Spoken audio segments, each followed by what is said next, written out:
All this down.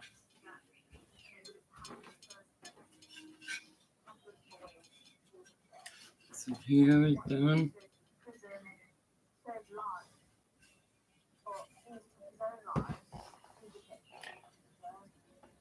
That dry.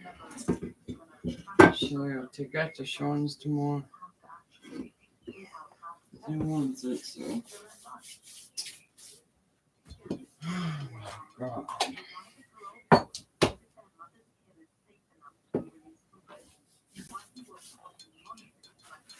So this dry yet. And this is done.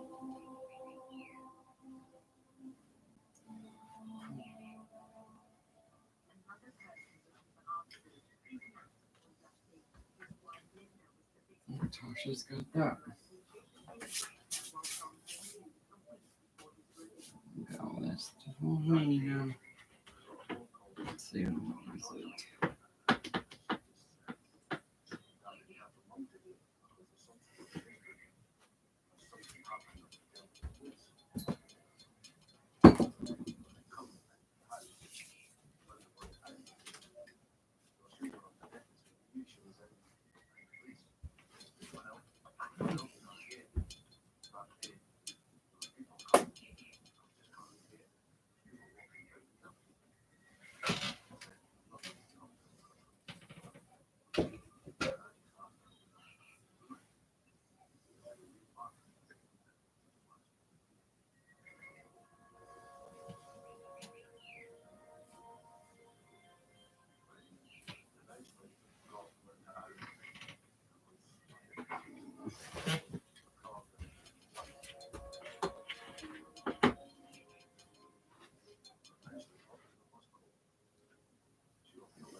See.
My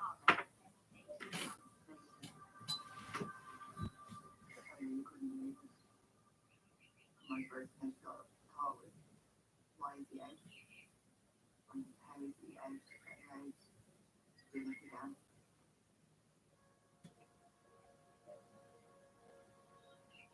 We went to the trial for the murder of my father. I found out I was there every day. Very intelligent. It was quite horrifying.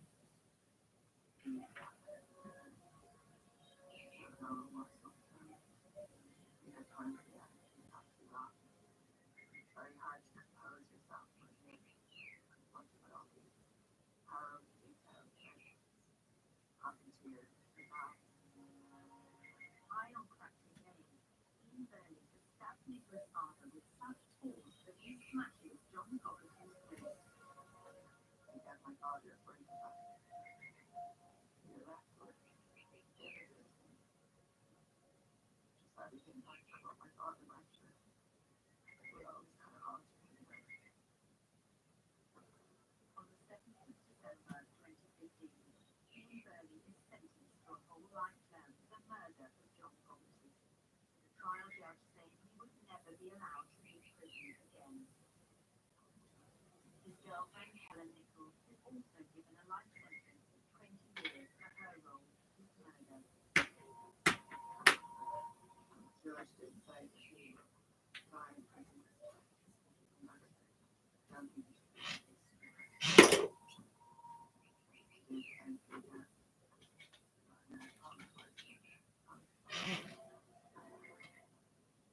In March 2018, the Ministry of Justice internal review of the circumstances of Burney's release and of whether there were failures by agencies involved in and after his release from prison. Somebody from the probation service contacted me to ask if I wanted a meeting with them. They showed us the report, an 11-page long. But while I was reading it, alarm bells were kind of going off in my head because the stuff that I was reading were just about him and his breach of license again and again. Part of Ian Burney's license condition was for him not to take drugs, and yet he tested positive twice for methadone and refused to provide a urine sample when requested to do so. I just couldn't understand why, if he was breaching all these conditions, why he was still out and nothing was kind of being done. And that's how I got to be in contact with him. Kim Harrison is a human rights lawyer specializing in public inquiry and has been helping Nicola and her family prepare for a full inquest into the circumstances of her father's death. I was contacted by Nicola, my father, had been murdered in horrendous circumstances. She'd had a meeting with the probation service and she was led to leave from that meeting that they had been failing. She wasn't allowed to take any documents away from that meeting, so she was quite confused about what she should do and where next for help support. I knew there was more questions that I had that I needed answered. And if I didn't get it done, it would never be answered. The inquest should provide answers to whether there are failures which contributed to the death. The evidence that we have suggests that Ian Burney wasn't given a psychiatric assessment before he was released, which we find incredible. At the time of his release, he was downgraded from a high risk to a medium risk, despite the fact that on temporary release that he breached licence conditions and had to be recalled to prison. He then was released and went to live in the community. He got into debt with drugs, things spiralled out of control for him, and he decided to commit the murder with frivolity for financial gain. It's just like getting a wild dog lease. Completely dangerous. But it's not fair. It needs stricter laws. Some people don't have to go through it.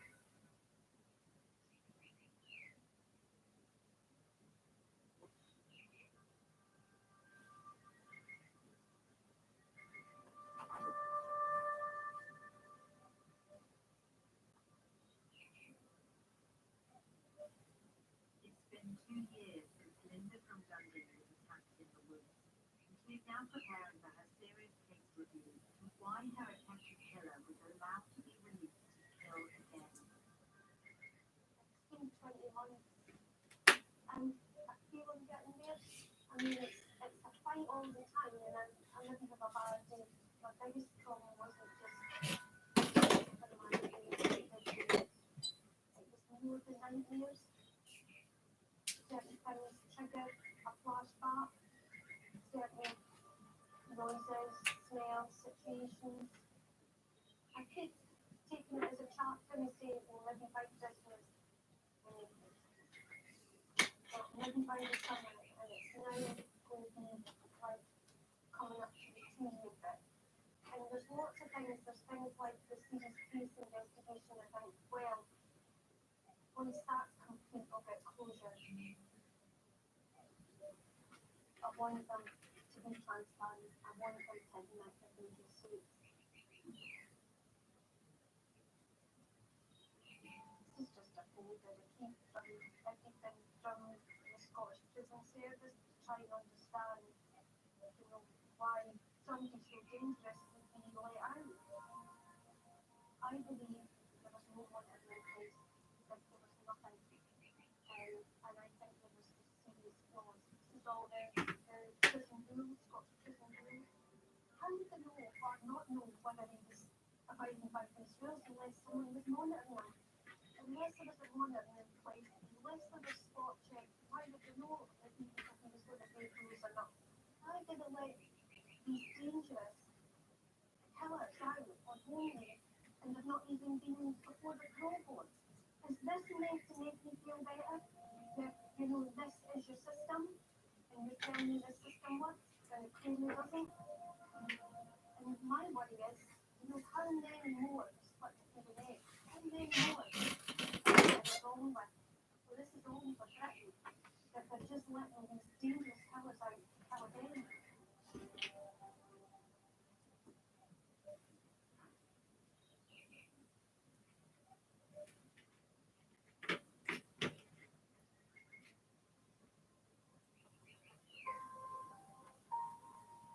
It's now 18 months since Amy's mother, Janet Scott, was brutally murdered by a man who was deemed safe to be released from prison.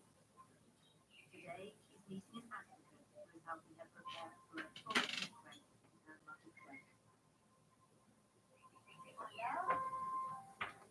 A series of failures by the parole board and probation service have already been identified.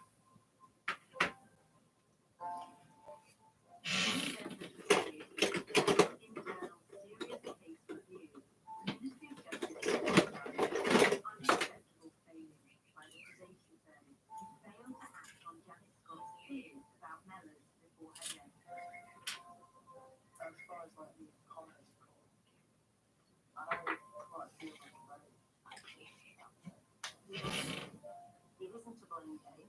What we're looking for is for the failings to be recognised and addressed. Yeah, so it's not a case of you should have done this or you shouldn't have done that. It's a case of what went wrong and what can we do to stop it happening in the future. So hopefully you're going to get a lot more answers that you haven't got at the moment. I think Amy and her family are hoping to have many questions answered. Why was their mum not kept safe by the agencies that exist in the safe, especially with the amount that was known about Simon Miller's history and his behaviour. But for now, Amy and her family's unanswered questions will have to wait until the date set for the inquest.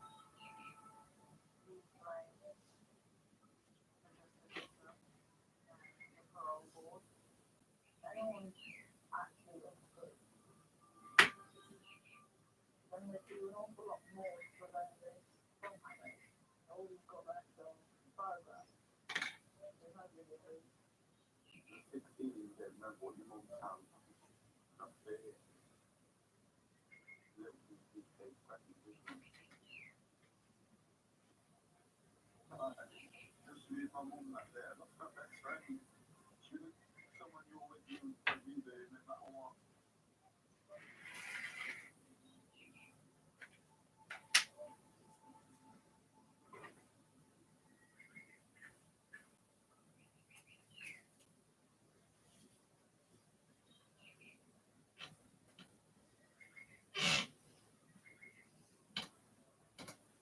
Nicola Johnson was invited for her inquest into the death of her father John.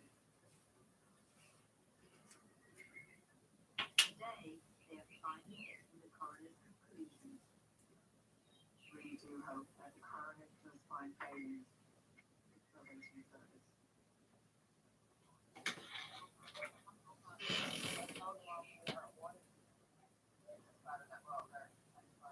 We just don't know what he's going to say. I obviously do think they're insane. But again, so I'm kind of living in hope that we get a good result. Nicola wants to know why Ian Burling wasn't properly monitored by the probation service and why, despite 2 final warnings about breaching his license conditions, he wasn't sent back to prison. All that Nicola and the family have sought to do from the very first is to try and get to the truth of what happened. And understanding why something happened becomes very important to start to go through that grieving process. I hope it will give us a little bit of closure.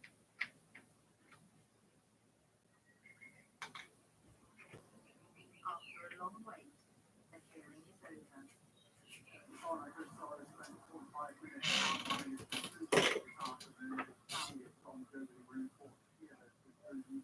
The killing involving deprived his license conditions within weeks from jail. Suggesting that Luton's government ranking reduced over time since the poster.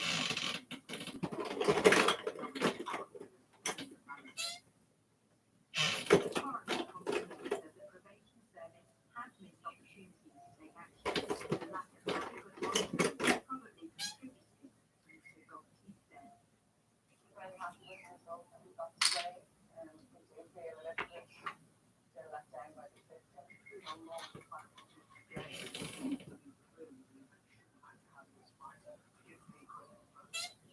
I don't think any family should have a fight like this. It's been a long, over 3 years that we're doing this.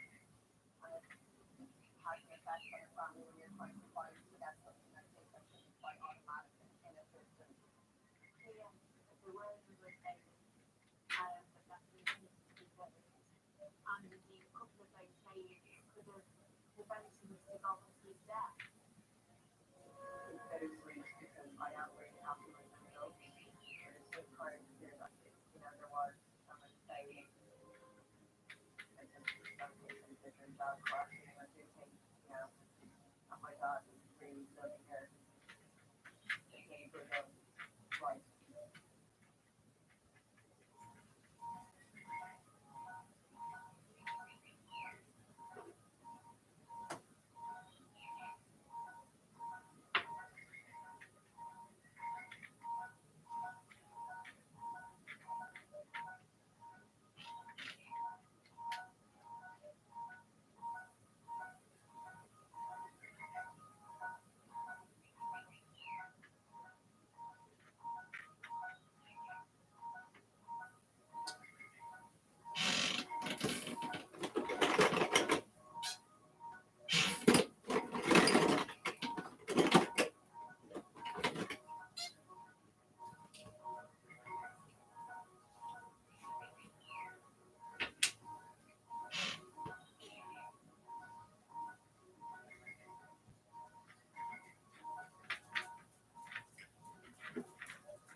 And certainly I'm 6 foot, so it certainly is at least 2 feet taller than whatever it was in the book. And now, if you have to go on the tree side, well, again, how powerful you can be. With that tree, cause a break. Well,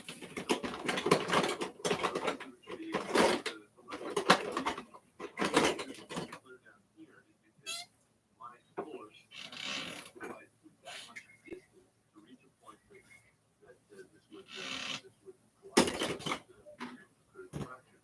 So it is very likely that to get a break like that, it was probably grabbed, up, maybe even up this time, in order to snap it at that particular point. I mean, unless you had a two-handed where you're able to concentrate on bending at a midpoint between the 2 points for flight.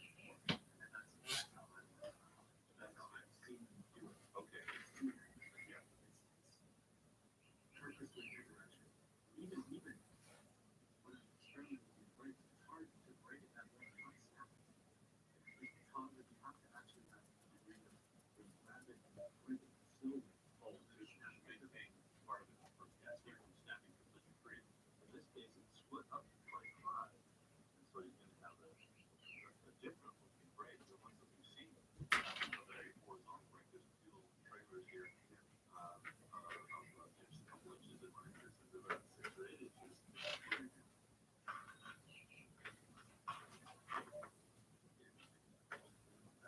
But that makes a very different talking to this one up here. And I think that's something that you always look just like that. Stop. Well, and see, we're back to the point where In a minute, Gypsy. in this conversation that we're looking at from two different perspectives of view, you play with the causal agent of these, right? And so yes, it's in the mix, but you have to, this may have less weight than a rather significant Mustang with a single more weight.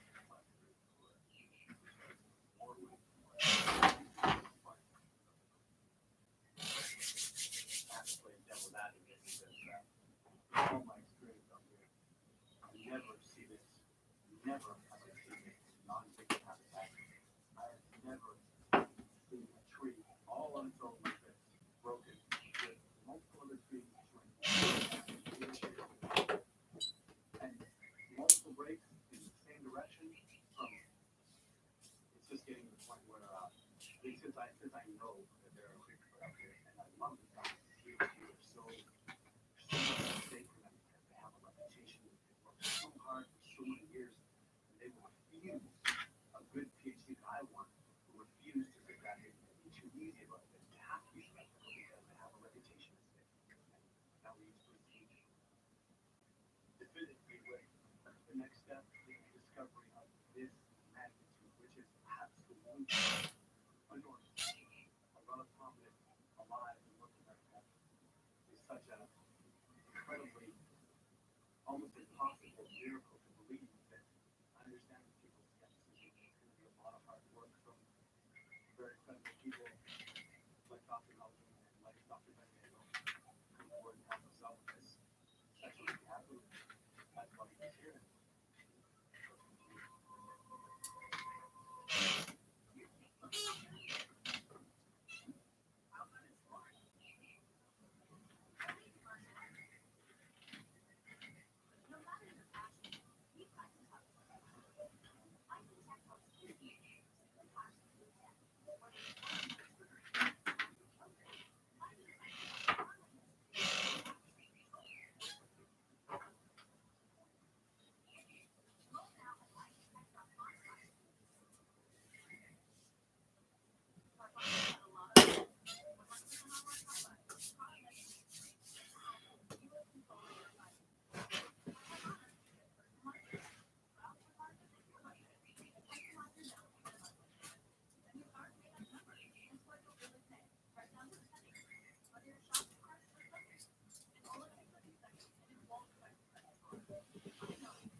so freaking amazing.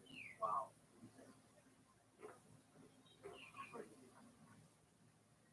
These top three trees have clearly been pushed over since their base and are still alive. No leaves, no longer independence. The power would have taken at tree 4, which is a 5-inch diameter, is greater than any tree being possesses. Pushover trees 3 and 5 would require twice the strength of even a silverback gorilla. Now you'll notice tree 1 the structure is upside down. The base is broken clean and placed up. The center or fulcrum of this tree is here. Towards your right, which is the top of the tree, is where the majority of the weight resides. If this tree was not shoved in place by a sapsucker, I have no explanation for how this could happen naturally. Then we have my favorite tree, tree number 2 of the 5. This piece right here, that's dangling in midair. I did not fall by chance. That was done, that is just huge. Like, that structure where the trees all cross, that's 12 feet up from the ground. So it's huge. It's so impressive, this structure. Most impressive I've ever seen. Gotta take a picture.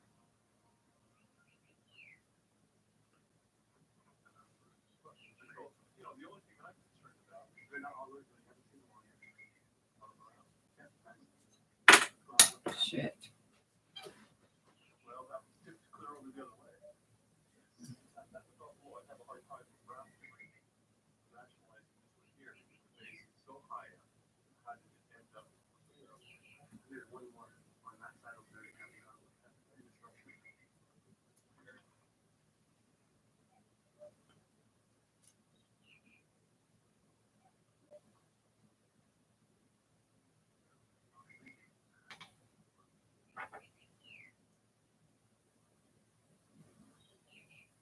So, yeah, so those two possibilities, if they were stuck up there, that, I'm not comfortable in including definitive if this was made by a Sasquatch, the fact that there is that associated space.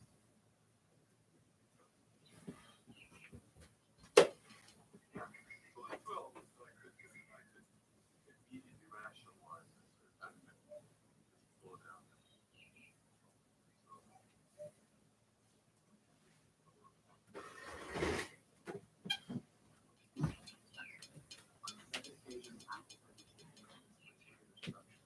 On 3 occasions, Sasquatch tracks have been found in association with these encounters.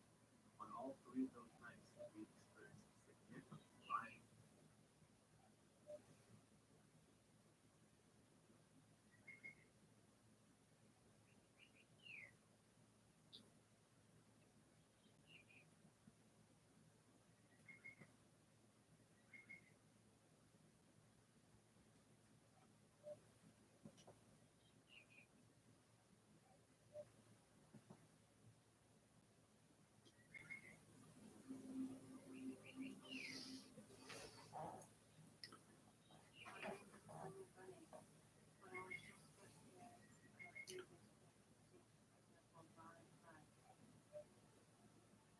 My name is Lacey Akateri. I just turned 16 when we went to jail. This is our story.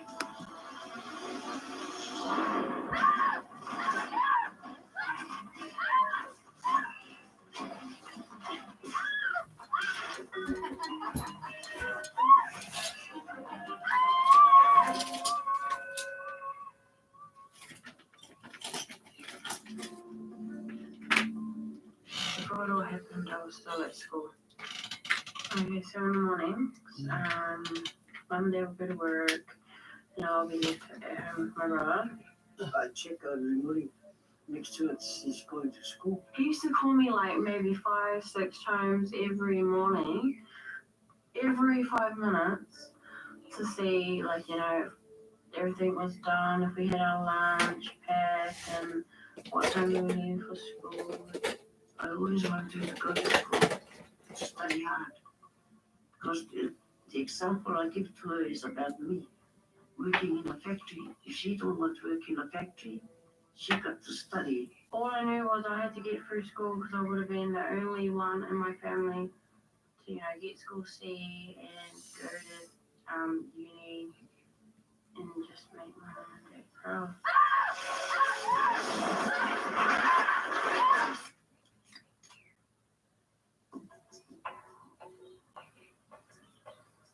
On Thursday, the 12th of August 1999, at about 8:30 a.m., a young 16-year-old Samoan girl was viciously assaulted near Three Kings. She'd been dropped off on her way to school. She'd only been in the country for about a year. She asked her relative to drop her off there. She wanted to buy a drink for school. After buying the drink, she walked to the car park, sat down on a bench. 5 girls came towards her and sat down on another bench. The girl tells them she doesn't have any money. The girl finds $10 in her trouser pocket. So at this stage, one of the girls is holding scissors right by her eye. She's overpowered. All these girls are around her. That's when her eye is cut and there's a lot of blood. It would be completely terrifying. It's 5 against 1. And the fact that she was, first of all, had her head slammed into a tree. That was bad enough, but then the scissors were used, one to cut her eye and to stab her in the leg. Clearly, whoever did it, they were going to go to prison. There was no escape. The first thing that went wrong for Tanya, Lucy, and Makushla was the 2 schoolgirls who had read about the assault in the newspaper told the police they'd seen Tanya, Makushla, and Lucy all wearing the same type of sweatshirt near the scene of the crime. We loved them. They were coach and everybody at school wore them. I didn't have one, but I used to wear my brother's, and I wore Tanya's jersey. I didn't just get one, I got 3.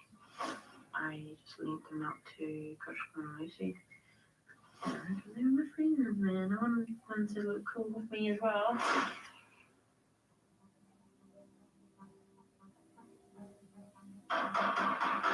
And the police knocked on my door.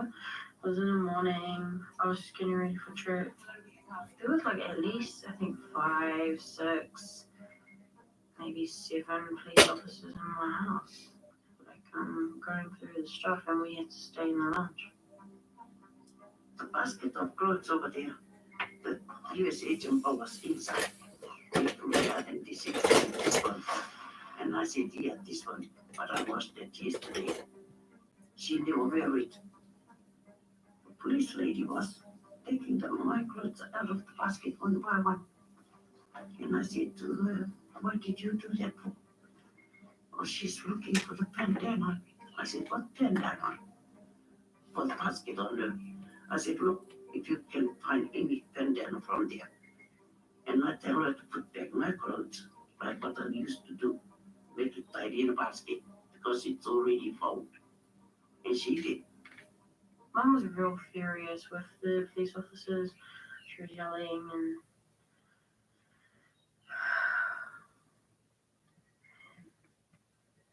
policeman went back in the room, and he come back and he said, oh, I found the scissors by my back. And I said, what? I found the scissors by my back. I just remember that they walked out with my bag. Yeah, my bag. My parents, after the police officers left, they were grilling me, man. They were like, what have I been doing? And what have I done to have the police over our house? And, there was so many cars outside. And look at all the neighbors, they came out. And they were just real embarrassed.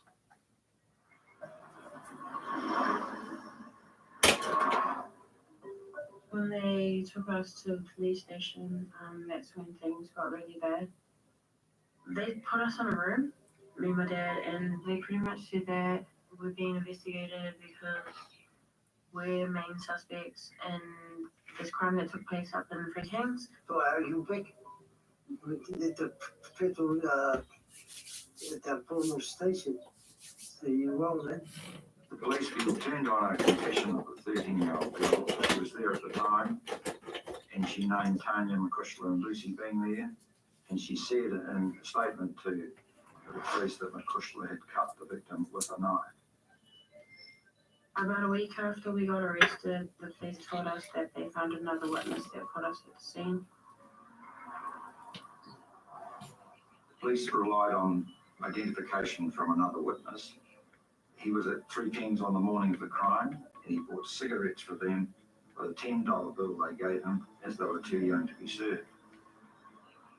Police officer, he really, pretty much, told you that I was the one that did the crime. And, he just had to get it down in writing, pretty much. I think when they look at them, they're little black islanders. If it's from where those rich people, I don't think they're gonna charge them. They gave me crap, and they just basically said that I was one of the girls that had bashed the victim and stabbed her with the scissors, and saying lying is not going to get you anywhere, and just nasty. Three Kings Shopping Centre. A 16-year-old schoolgirl says she was attacked by Police arrested the three girls for aggravated robbery. I didn't tell anyone. I'm released. Working at work. Oh, perfect. I have a question. Is it true that single care can beat the price of your prescription right at the register? Yes, man. My friend Al is not so convinced. Just haven't checked the single care price. It only takes 10 seconds on the app. Good point. Stand by. Sorry about that. Looks like it's changing the single care. That's a great price. Just not it. Al saved on his copay in 10 seconds. It is so great. I gotta go. And she hung up on us. Check the single care price today. Every once in a while, the doorbell rings and I get a little surprise. A box of quality First Leaf wines I'm sure to enjoy. With over 200 bottles, that little surprise could be any one of First Leaf's award-winning wines. In fact, 92% have won awards. It's top-flight quality that's within reach, and your satisfaction is guaranteed. And because First Leaf cuts off the middleman, I'm saving over 60% off retail. Join today and get your first 6 wines for just $39.95. I'm bailed. Everyone pretty much knew. And it was embarrassing. Some students that would come up to me, I would just shrug it off. And they knew when I was out of school, I was at a court case. My first court appearance was in youth.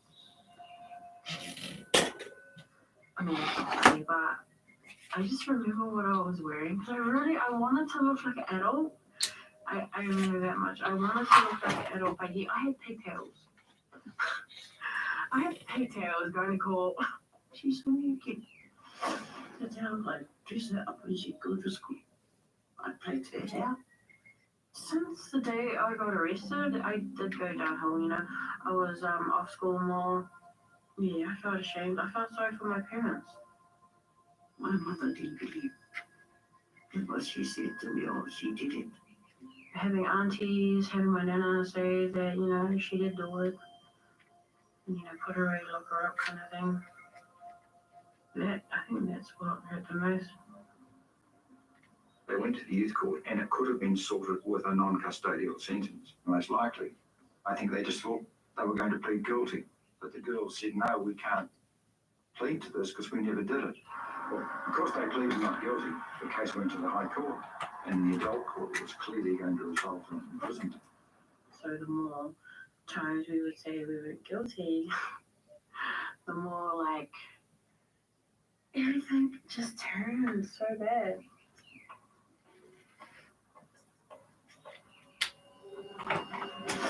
When our case went into High Court, it took more of a serious turn. I don't know much about the justice system, but I know that jumping from youth to High Court, it's not good. It's not looking good for us. Well, Lucy was the only one who gave evidence of the three of them. And she got a bit confused. She said they were in Three Kings on the Thursday, the day of the crime, when actually it was the Friday. And that didn't help. I was under a lot of pressure. I was really nervous and scared. It was just scary. Because, I was only 16. The victim came out of court and said to the officer in charge, I know it's not one of those girls because I go to church with her. And he said to her, don't you worry about it. We're the good guys, other bad guys. Just you forget about it. When I saw the victim, straight away I knew who she was. I didn't know, I don't know her, but I knew of her because we both went to the same church. I just remember, sitting there and listening to everything that was being said about us, and it's not true. To me, I really want to stand up and tell him, no, I thought I didn't do anything. The judge described us as sadistic. And being 14, I didn't even know what the hell that was.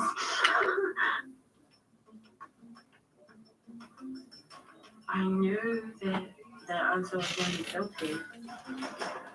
It was the worst possible outcome. Everybody said they girls are guilty. I don't know what to do. People will think that we are criminals. My daughter is a criminal.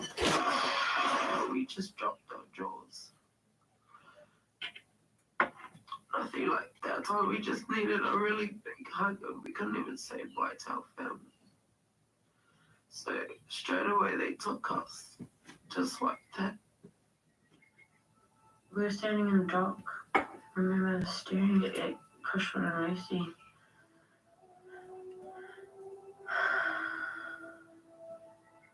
Yeah, we were like so young. Kushla she was younger than us. She was 14. I remember looking at my mum and dad. I think they were more shocked than I was. It's really breaking my heart to say it because they're gonna go inside the man into prison. My sentence was 18 months. Lucy was 18 months, and Kushla was 2 years because she was the one supposedly holding the weapon. Like, it's jail, like, we're only little kids going into an adult prison. We left the dock and pretty much went downstairs to the holding cells for a couple of minutes, and that's when reality hit because we all huddled up and me, Kushla, Lucy, just comfort each other. And scared. Like, I was so scared.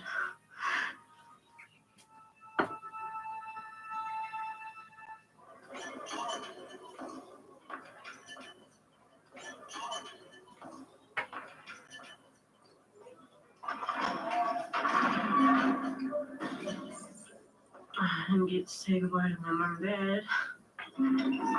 Straight out of courtroom, just into the paddy wagon, off to the prison. We held each other's hands and we told each other that it was going to be okay. And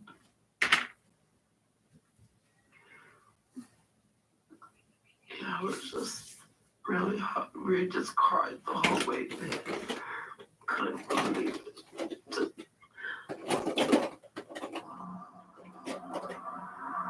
They used this term bus stop, like we just sat there for, I don't know, maybe a good half an hour. There was this lady there. Freak, she was scary.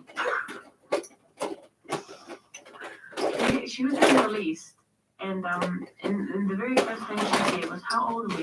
We told her we're not supposed to be here. We're innocent, and yeah. That's what they all say. When you come back home, no, you can't. I can't go to sleep. When you go to I just ring my boss and lie to him that I'm sick because nobody knows about this. The first week, I just wanted to die.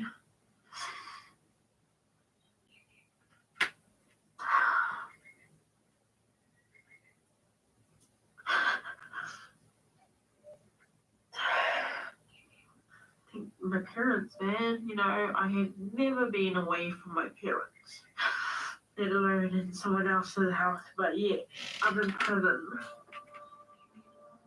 Because I heard a lot of bad things in that place. That's the worst part.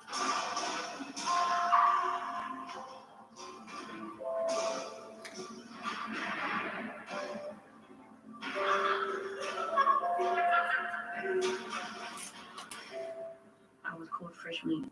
Kushla and Lucy had each other. I had no one. You know, they were in the same wing. I was by myself. I had to go through this whole deal by myself. And I always said to them, you know, when we go down far, you guys are lucky. You had each other. So I became the girls' prison mum by being a prison inmate myself, and that's how we got to bond so well. She's beautiful. She was a few years older than me.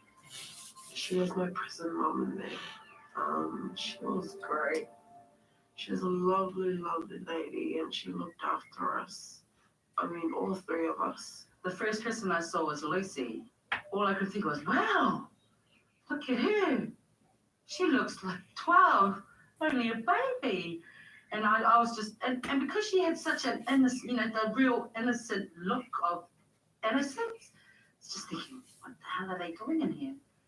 Once we all were given like prison aunties and prison moms, no one was allowed to touch us.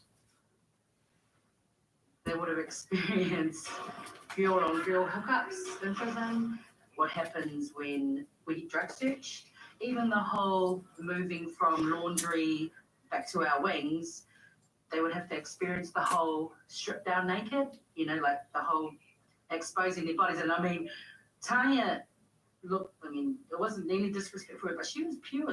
She totally was a virgin. And for her to expose her body, I just feel sorry for her every single time because, you know, you're exposing everything. You're not allowed to hide anything. And things, you got to shake things, you know, you pull things down in front of not just one thing, you know. We could all be standing in line at this time too. So it wasn't a private thing. Second weekend, my birthday, I turned 16, second week of prison, and my dad bought a TV for me. One of the inmates tried to stab me over for my TV. I did ask Tanya once there if her parents were, you know, did she come from a wealthy family? You know, because I was like, wow, you know, these new shoes you keep getting and all these kind of stuff. And she's like, oh, we're not rich. You know, she's like, you know, my dad works, my mum works, and when she can, and, you know, just normal family in New Zealand. And they were just doing everything they could to support their kid. Yeah, we are not eating. We just can save the money for her phone card, for stuff that she wants from inside, and also the money to go in her bank account to buy things for her in there, like soap, shampoo, biscuit, those kind of things. She went and bought me these socks and PJs, you know, silky Minnie Mouse PJs in freaking prison.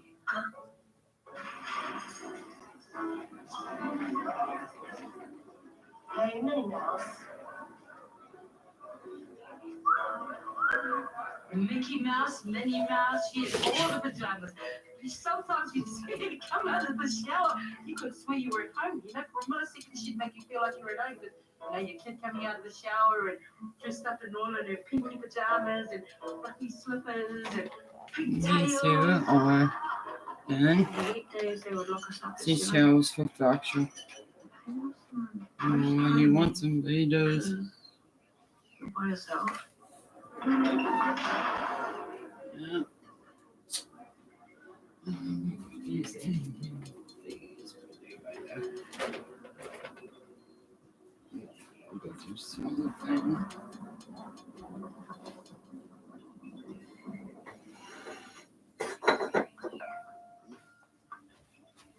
Christmas. We got no Christmas. Back in this house, no Christmas tree.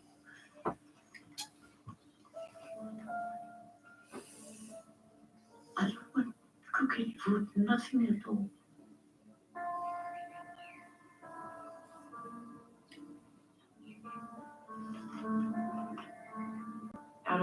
all my friends, 2 of them came and visited me and wrote letters. Like, took time. Julia's letter is there. She had made her envelope because, she wasn't, her parents weren't well off or anything. But I think, that's a true friend. Who does that? Hand makes your own envelope.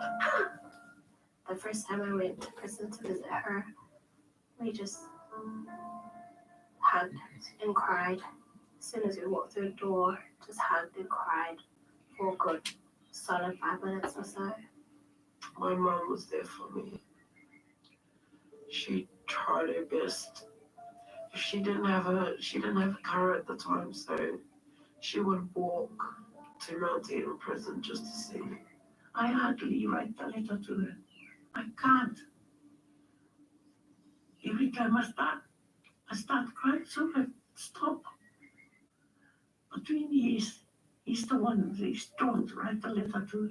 Tanya's dad did everything for them, for all of them too, not just for Tanya. Like when he'd come in on time, every time. He'd make sure he put money in all of their accounts. I'm at work. Oh, perfect. I have a question. Is it true that single care can beat the price of your prescription right at the register? Yes, Marty. My friend Al is not so convinced. Just have them check the single care price. It only takes 10 seconds on the app. Good point. Stand by. Sorry about that. Looks like it's cheaper with single care. That's a great price. Yes, Marty? Al saved on his copay in 10 seconds. It's so great. I gotta go. You see her number. Check the single care price today. Hold fast to your dreams. Or do as well. Life is a band of you. Those who must know. Swagbucks has paid out almost $500 million. Swagbucks has helped me afford a new pair of wireless earbuds. Money for gift cards. Weekly date nights. Join Swagbucks, and you'll be doing the Swagbucks Shuffle too. Make life a little richer at swagbucks.com. By taking surveys, I've made over $250. Introducing Swagbucks, a fun rewards program where it pays to share your opinion. My opinion is worth something on Swagbucks. Enter the 10 when you sign up and get a bonus $10 gift card. Put cash back in your wallet today at swagbucks.com.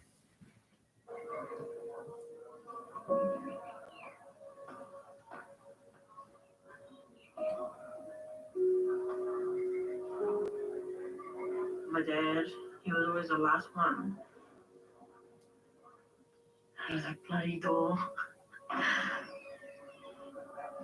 He would wait there and wait for everyone to leave, and he would just stand there, and wave, I love you.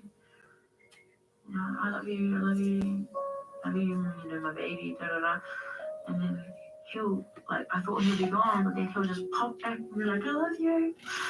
I'm like, oh my gosh, go already,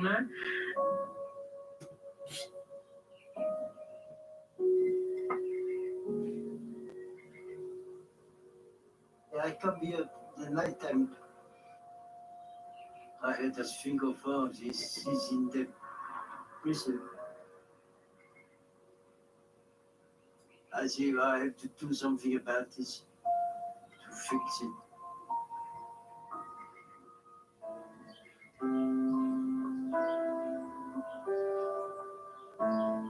We knew we were innocent. My mum and dad knew we were innocent. My mum and dad did believe us and always did from the start. It was really hard on her dad trying to get money together to get a lawyer. My dad was doing all he could to get us out. And all I could hear was him telling me through the phone, he's going to get me out. Dad would drive around for hours and hours and talk to everyone. Just do whatever he could to find any witnesses. When I come back, come on, get hurry up. Come on, let's go. It's only 1 hour to go and see the eyewitness. So I just hop in a car and go. Everywhere we go, I let him go inside because he can talk, I can't. my dad kept like pretty much everything to do with our case. Eventually, Dad hired a private investigator, and we believed in him. And most of the time when men come around, always money first. He promised he will bring our daughter up with 3 girls. When we get over there, he said, oh, I'm still doing this, so and so.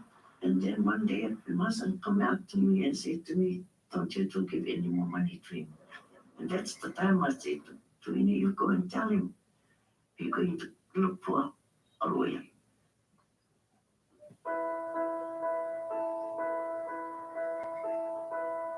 The one good thing that the fake private investigator did was pretty much lead us to Gary Gottlieb. When I met Vinny, I was too busy and I really didn't want to get involved.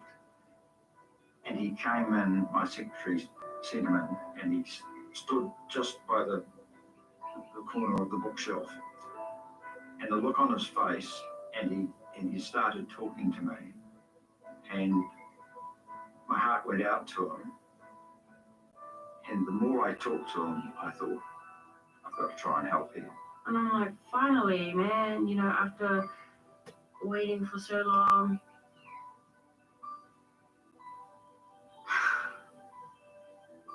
just something good was going to happen.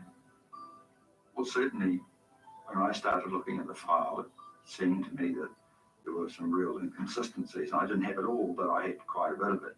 And it just didn't make sense. Now, Brian Rowe is someone that I was using as a private investigator. He was a former detective superintendent, the highest ranked detective we'd had in the country. When I first met him, he came in prison. I really think anyone was going to believe me, but he knew straight away in the first 60 seconds that I was telling the truth.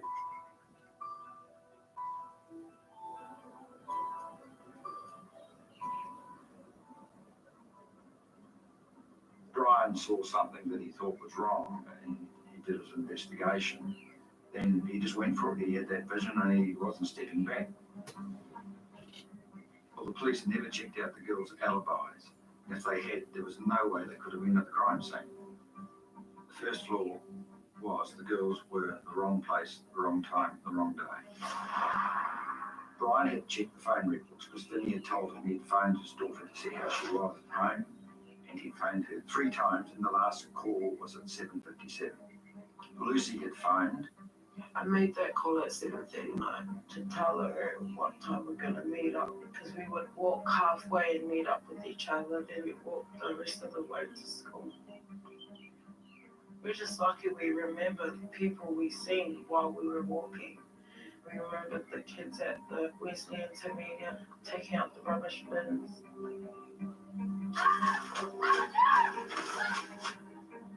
The lady at the shop.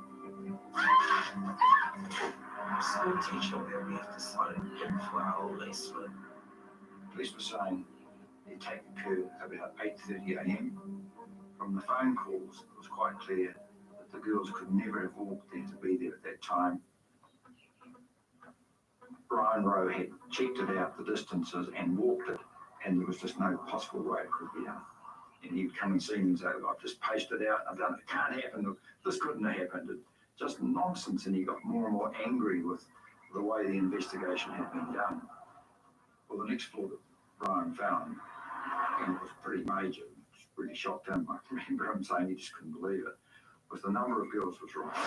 The ages of the girls were wrong, because these offenders were quite a bit older than these girls. The wrong heights, these other girls were a lot bigger. The wrong weapons, the wrong descriptions about the clothing, bags, and particularly the jewelry. These girls had facial jewelry and stuff. And the 3 girls didn't have that at all. And you don't just put these things in your face and pull them out as well. These are the things that are completely fastened to your face. And that was, I remember we were just like, how could they get it so wrong?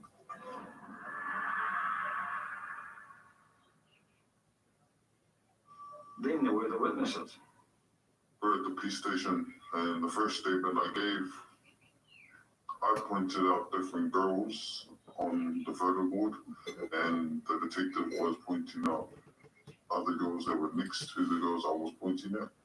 I knew a twin girl named Tanya who was at Free Kings at the time, and I pointed to her, but the detective pointed to the photo next to the girl who I pointed to, and he said, no, this is Tanya. And he pointed to her and said, this is Tanya. I was young, so I agreed. I felt like, well, she said that I didn't tell the truth. So I went back to the police station, told them that I lied about the first statement because I didn't like the cop at all. And when I corrected the photos and everything, that's when he treated me about 7 years, served 7 years for obstruction. I know that the girls I pointed out weren't the girls who were in that courtroom, and I do apologize. And with that, I ask for forgiveness.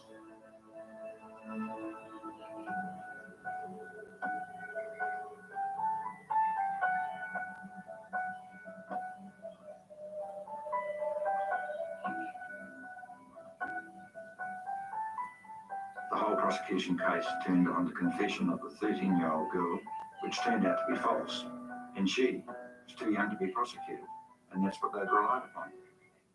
I was 13 at the time. I was threatened by the cops. If I didn't give a statement or if I was to withhold any information and not confess, I'll go to jail for a long time. And I'll be put in adult prison. They told me that the girls already confessed. And they kept saying that I was lying, and that they already had confessions and statements from the girls. I don't know why she never tell the truth. It's just common sense. If you know it's not true, then why would you go along with it? It's stupid. This young girl who made this confession, she said in a statement to the police that Makushla had cut the victim with a knife. And of course, the defence situation is, as the victim said, it was a pair of scissors and not a knife. And it was quite clear to anyone who was there it would have been a pair of scissors. The girl had got that wrong and many other things wrong. About the scissors, I was sewing a pillowcase in Tanya's room. And then when I finished with it, I put it on the dressing table, and that's the scissors they take. And my mum's neat, she's tidy, she knows where she puts her stuff. And there was no way that the scissors were in my bag. Brian spoke to the 13-year-old girl. She retracted her statement, and she was very upset with what she'd done. He took her to the women's prison, and she saw the 3 girls, and she apologised to them for what had happened. Like, I've never felt so guilty in my whole life. Going to a place like that is like a place you don't want to go to. Negative, really negative. And then seeing the girls and upset, that really was hurtful, and made me think of, why would I, how could I do that? She was crying. I'm like, why are you crying? Why are you crying? Oh, we gave her that it was alright. We made sure she knew that we didn't like her for what she did to us. I was sitting right across from her. I just wanted to, attack her, I was so angry. I just wanted to attack her. I know that was bad, but I just wanted to show her, you're alright. You're out there with your family and you're okay. You can just be free. But yet here we are in prison because of what you said. That was hard. It was really hard. But all I was doing was I just wanted to tell them that I was really sorry. That was recorded, and that was used as part of the appeal to get the 3 girls discharged. The girls spent a total of 7 months in prison. And on the 16th of October 2001, the girls' convictions for aggravated robbery were overturned and no retrial was ordered, and the Court of Appeal took a very unusual course and apologised for what had happened to the girls.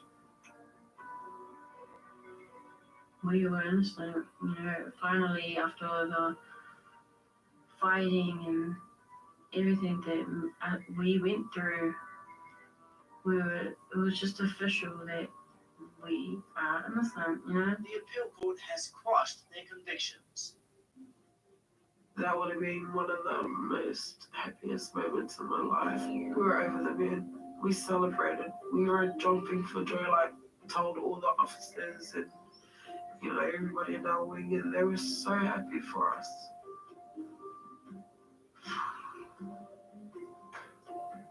Happy to have it.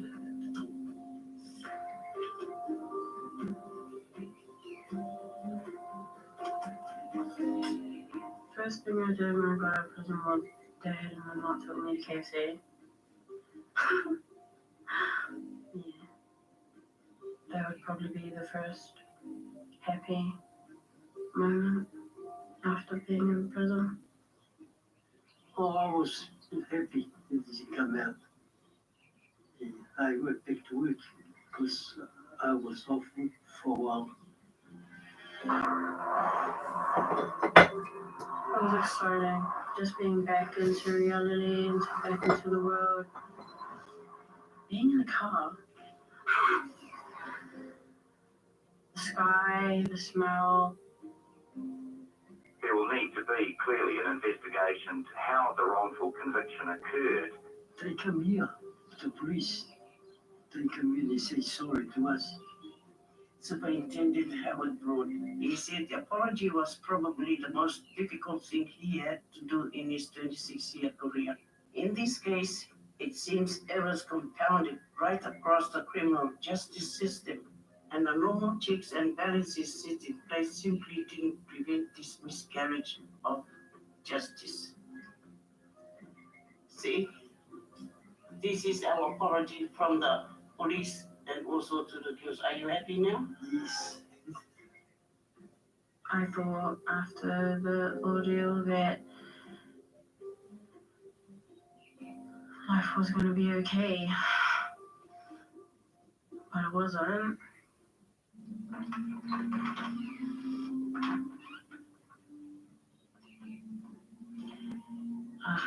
Before we go to sleep, she did ask us not to close the door.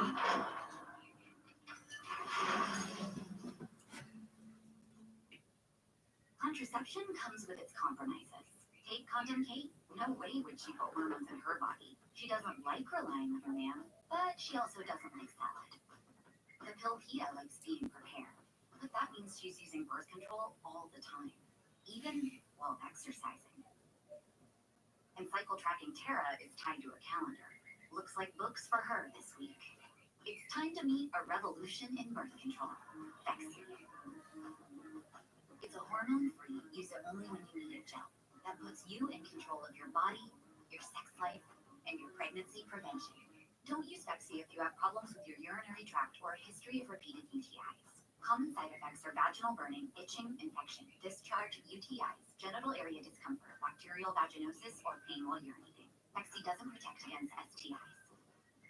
Get past your compromises and get Phexxi. Talk to your healthcare provider or visit Phexxi.com for a telehealth consult. At Domino's, we're constantly innovating to find better ways to deliver you pizza, which is why we're testing driverless delivery powered by Neuro, and it's got someone back to their old habits.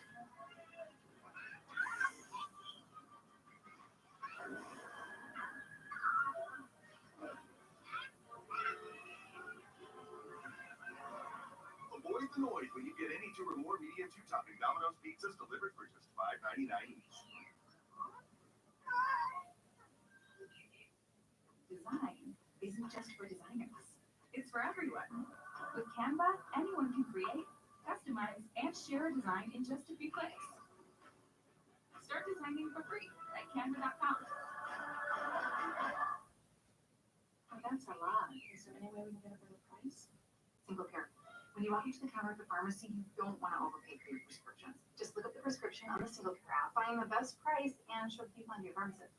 That's me. Look, it just took us 10 seconds to pay. Yep. Single care partners with major pharmacies across the United States. No gimmicks. It's free to use and available, whether you have insurance or not. The price you see on the app is the price you get. So check the single care price and start saving today. Every night they always lock the door. She don't want to be reminded about the prison. And she's scared if we lock the door. Sounds of the key. Sometimes Vinny walk around with the key. And I told him not to do that. After prison, she changed. In front of me, she's good girl. Behind my back, she's changed a lot. I was really, really angry. She brings friends around, but without me knowing that they come around and take her out to drink. See, I think she drink a bit of drink the beer behind our back. And I said to her to stop it. I started just playing up, like real bad, and treated my parents like I never spoke back to my parents, never swore at them, and I would never go home drunk. I know that. But I did all of that after. But when you walk on the road, the people know what happened. You can hear them whispering. And I just tell my daughter, ignore them, forget about them. They can talk, they don't know the real story. I just felt like everyone was judging me. Even though we won our case, I was still being judged. So people would still be saying that's the girl that went in jail for stabbing another girl. Well, I just thought they would go back to school, and the headmaster didn't want them back. I tried to get him to accept them. I had some very strong words with him. I just got slapped in the face and couldn't believe it. Apparently I was an embarrassment to the school. He just put me right down and I just felt unwanted. I came. My first week into school, I was pretty much bullied from Monday. It was like continuous because they heard I was like, from prison, and was a term they used, jailbird. And that was like every day. Yeah, it didn't last long at school. I think on Friday I snapped. Yeah, I just snapped. Brian was so thorough, he was able to find out who the assailants were, who the girls who carried out the crime. He had the names, he gave them to the police, expecting them to take it further, but for some reason they didn't. They never went after the girls who actually committed the crime. I think for us three, maybe there would have been more of a closure. The whole story, the system is, I don't know, I'm going to say sucks. Compensation in no way could cover what they've been through. The loss of innocence, the reputation, the loss of schooling, the loss of friends, and of course their loss of liberty, being in prison at that age. It wasn't about the money, it never was. We lost like 7 months. We could have finished school C, could have graduated. Who knows, probably could have had good jobs by then. You can't get that back. I went downhill. Ran me around drinking my life away, and then when I was 18, and then I fell pregnant with my daughter. And that was, that was me. There's your compensation. And that took some extra years in regard to sorting that out. Very, very traumatizing time for them. In the end, we finally got the compensation. An independent Queen's Council recommended that Tanya and Lucy get $135,000 each. Kushler got slightly more, a few thousand more, because she was supposedly the scissor wielder and got a slightly longer sentence. To me, no, it's not enough. Because they only kids when they take them inside. The only kids. Do you think they're alive? I felt the girls should have got at least $250,000 each based on their age and the time in prison. And to this day, I still think they were underpaid compared with what you see some payments made in other sort of compensation situations. When I had money, everybody wanted to know me. If I could turn back time, I would have definitely done something different. I mean, I was way too young to have that kind of money, and yeah.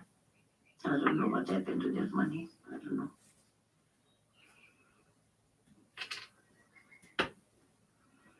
It's only her who knows where she spent it. Brian and Gary were really, really good. If it wasn't for them, we would have been in there for the 18 months that we got. So I named my first son after Brian and Gary, just because they mean so much to me. And it was almost like, you know, almost like a reminder every day that my son's named after the two men who pretty much saved us. Without Tanya's parents, it wouldn't have happened.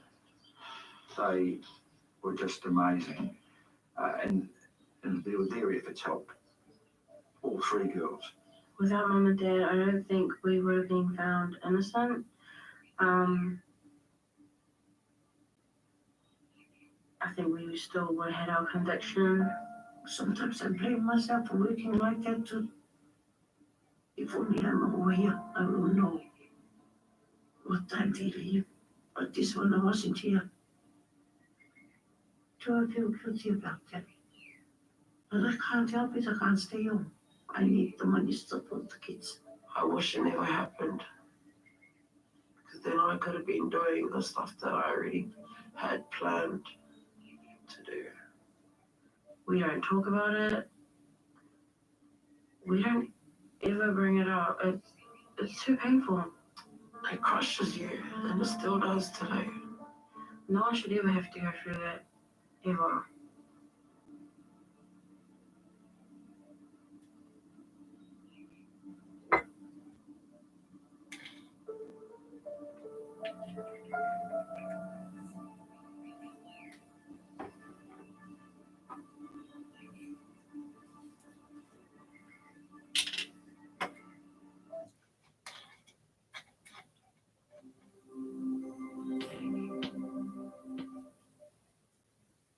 My name is Michael Smith.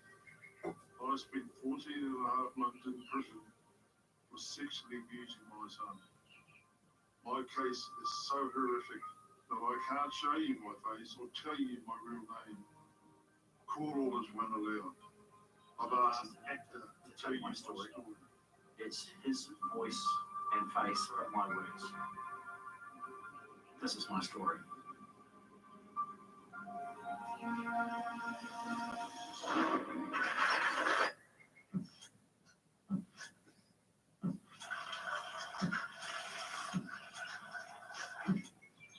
The court order is for life, to protect our lives.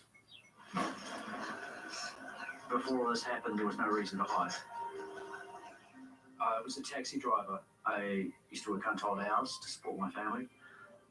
We moved to Sydney when Arthur was, I think, 9 months old, and my other son was born in Australia. Arthur was just a wonderful child. He was outgoing, he was happy. He loved giving his dad and his mum cuddles. When our other son came along, they got on really, really well. There was always laughter, there was always happiness.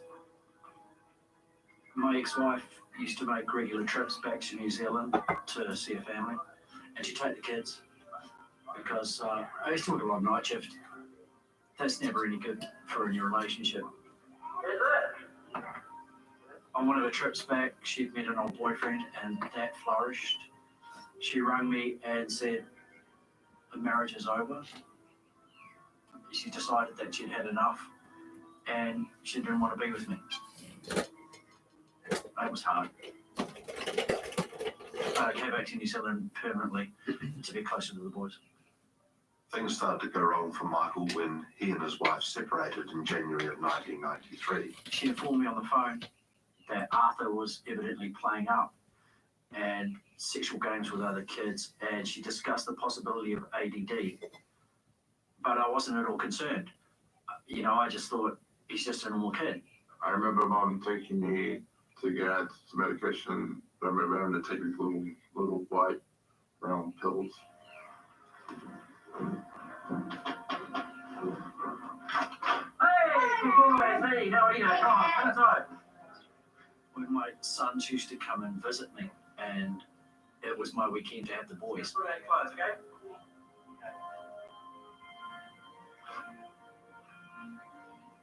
They used to arrive with a bag of meds. I always question why. Why do they need a bag of meds?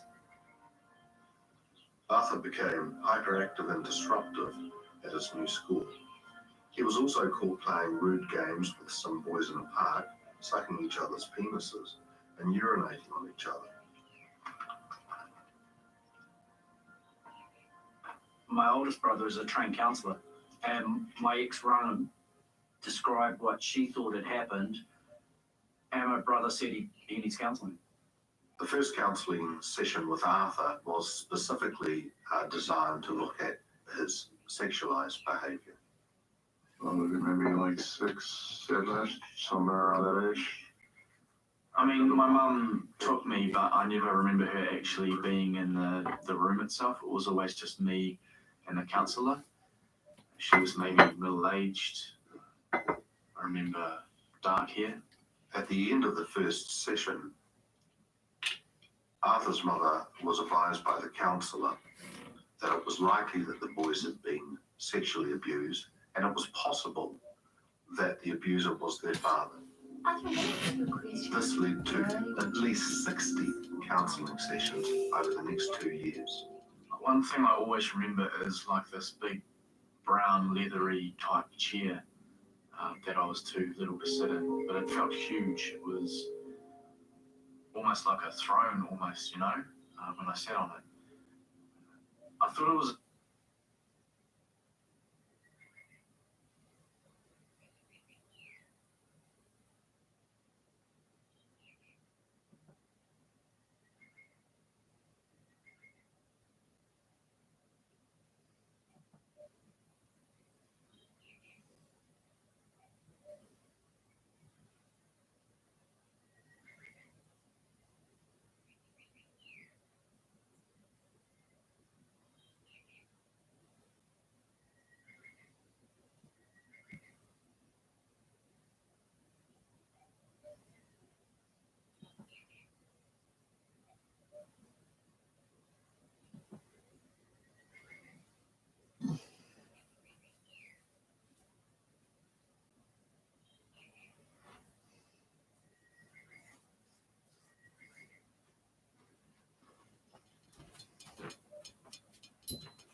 knows what you'd be thinking about, you know, in that kind of situation.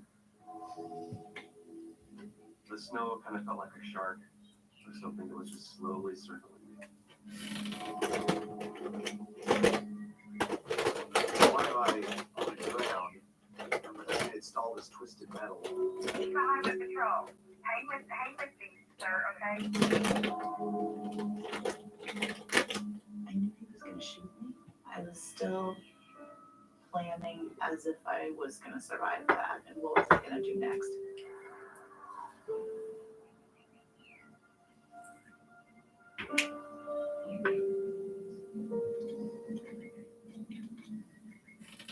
Just like I'd done many hundreds of times before that, I parked in my spot and went straight to my apartment, went inside, locked 2 deadbolts and the chain, and that means you're safe inside. That means you're safe at home.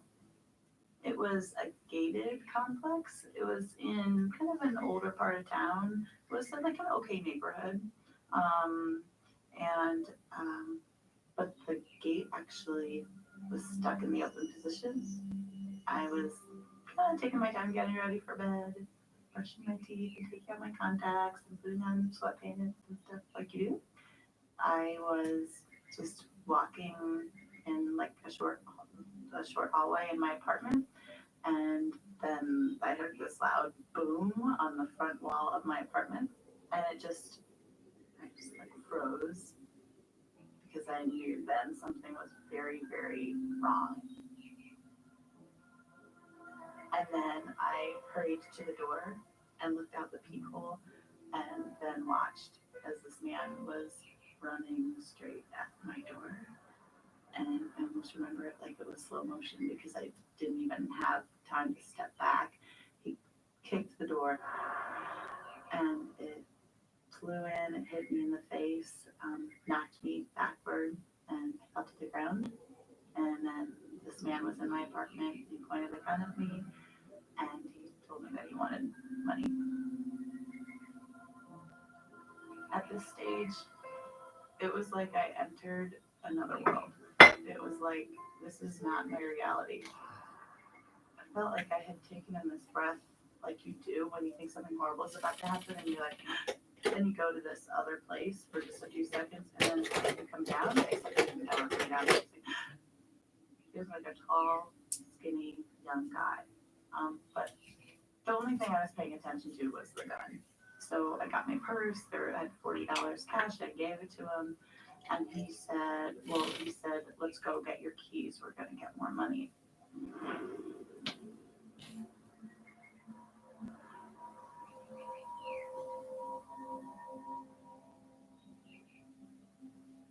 The concert was at 8, and it's a 3-hour drive, and we wanted to get there before 7 o'clock, so that's when the doors open.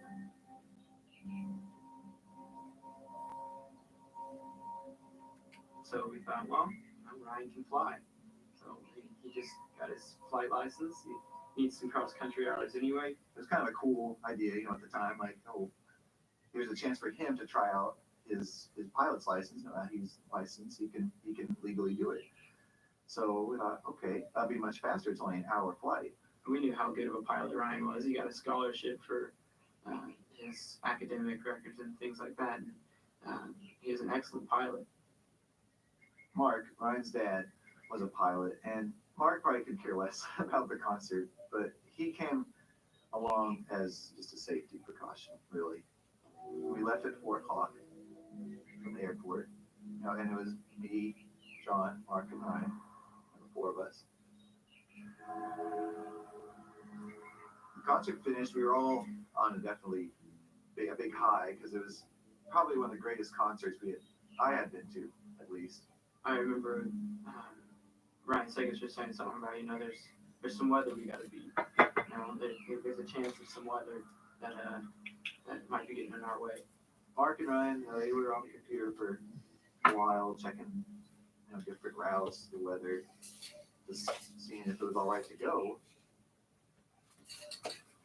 We took off, and you know, I remember thinking it's just gonna be like the right here. Then things started to get a little rough, and I was a bit scared.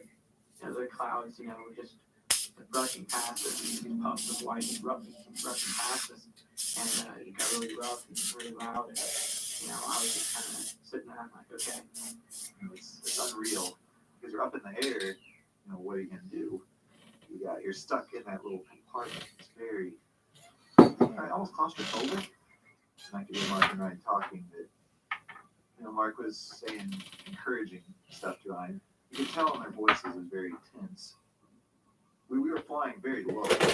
Yeah, we were flying at 2,000 or less feet, like 1,700.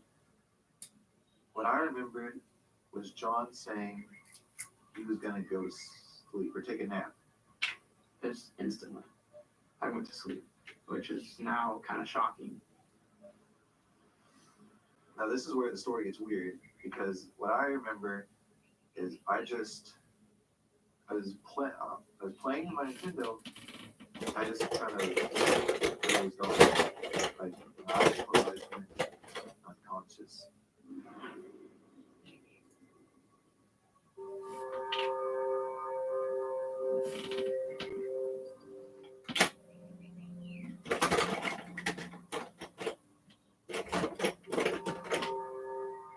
I was, going down the road, and I think I got maybe 15 miles or so, and I started to see a little bit of snow. The first thing in my mind was, oh, that's kind of fun, how interesting. I could see a little bit of snow. Came around the corner, all of a sudden the snow was about 5, 6, 7 inches deep in areas, and it was on the road now. I didn't want to, take any chances because I didn't have any snow chains, I didn't have snow tires. Tried to go into reverse, but that was it. My tires started spinning. So I got out, tried to dig my tires out, tried to unbury the snow, get some branches underneath, tried to let air out the tires, tried everything, and I couldn't do it, couldn't get unstuck. At this point, it was about 4 o'clock, and it was starting to get dark. I didn't want to be trapped out in the wilderness at night, and it was really cold out. I didn't have warm enough clothes, and I was really 30 miles from one town and about 25 from another. And from what I've read and seen, it's always hardest when you're stuck in a distant vehicle, especially when you're in the middle of nowhere.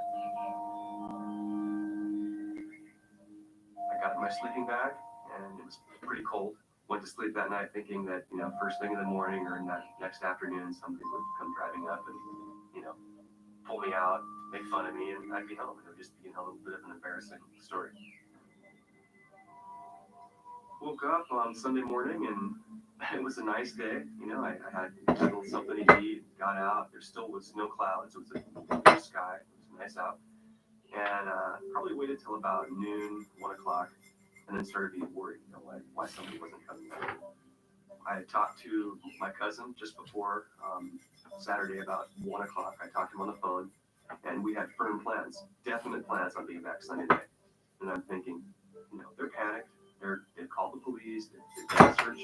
They're searching for me. Damn it. With the snow, I could be out here for several days, so I need to conserve my water for sure and my food. So I went through an inventory of what I had with me. And I remember hearing that you don't need a lot of food. You can go without food for several weeks. But water, you need, after a couple of days, you're in big trouble with the water. So Monday, started to get a little worried around 11, 12 o'clock, thinking, why isn't anybody coming up here? Saw some pretty big cat tracks. And, I know that there's cougars and stuff around these mountains. So just everything pointed to not walking out there for me. And that's when it started to get cloudy. It was Monday afternoon. Storms started slowly moving in. 6, 7 o'clock is when it started to snow. And then things changed.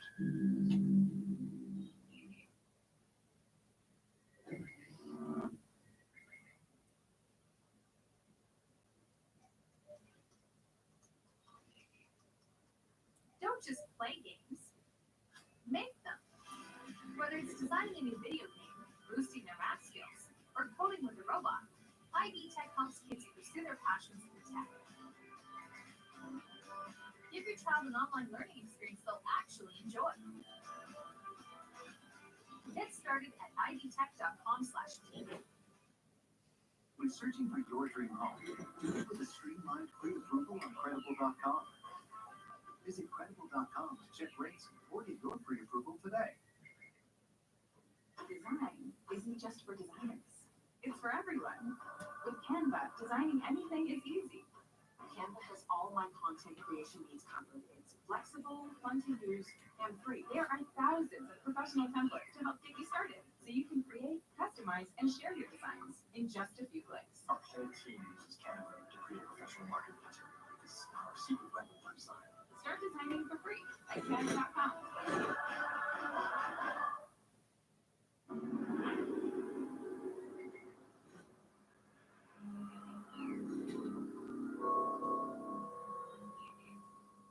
He said, let's go get your keys. We're going to get more money. He took my keys then and walked ahead of me to my car. So I knew then that he'd seen me park and go in alone and that he'd been kind of waiting for his opportunity. And again, I'm like looking all around, like totally like looking for anybody to go to for help. But there was no one and he had a gun. And I just had a feeling even then that he wasn't bluffing, that he would shoot me. And then it's like, oh my gosh, what am I gonna do? I need time. Like I'm going to this dangerous place and I need to figure something out. He drove out of the complex and that was when I started to like pray out loud, kind of like I didn't know what else to do and I knew that I needed help. So I was praying, Hail Mary, full of grace. And also I think I was at that point already beginning to try to get him to see me as a human being. I said, I'm a teacher. I teach first grade at Fort Hood, which was right nearby. And I love teaching children to read. And I said, do you remember any teachers that were special to you as a child? And he's just ignoring me. And then I said, well, I always liked Peter Rabbit. Do you remember that story? And even in my head, I was like, what am I doing? Like,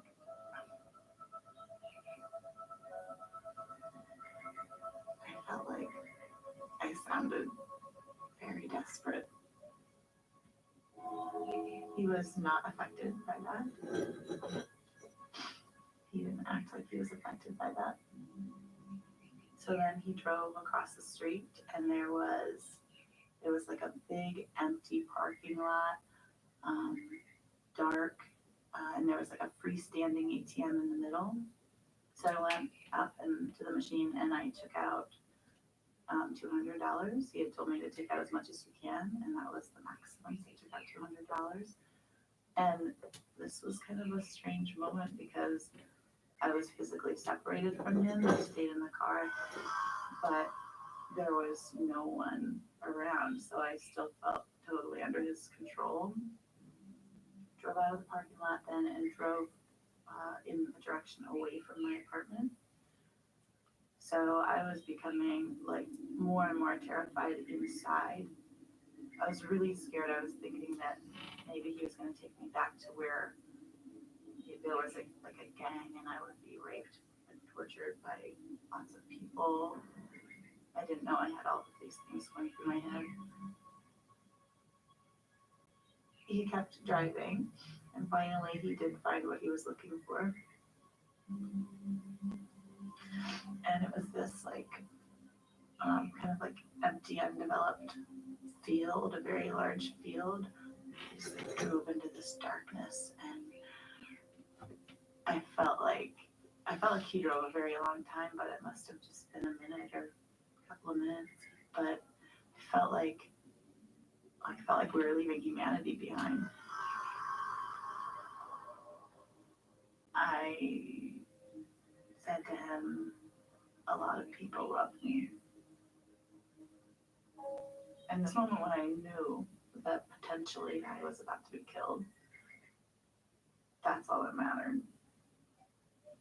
That was I've been loved.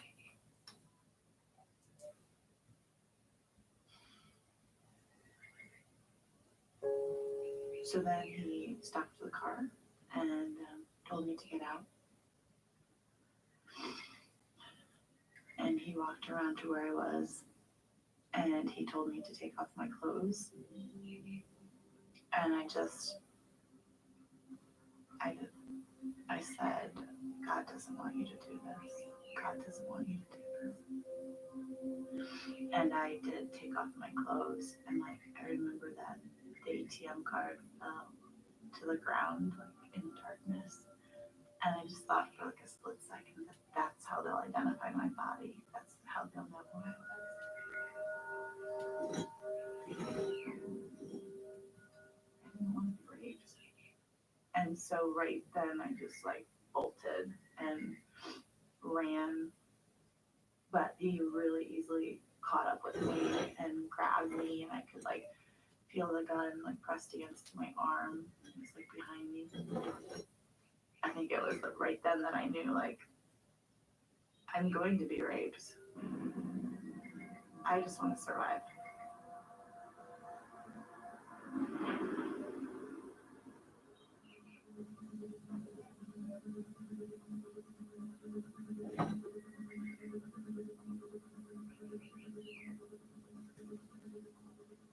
I just kind of dozed off. Like my eyes closed, I just went unconscious. I was in the middle of playing a Nintendo game. You know, I would have been. You just don't fall asleep in the middle of that.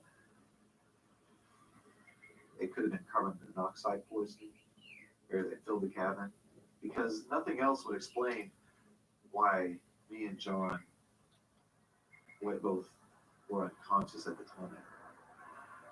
The plane had hit a tree, and I think that's sent us into a spin or a tumble of some kind. And I think that caused the roof of the plane to rip off. The whole front had just been taken off. You know, there was no more ceiling or floor.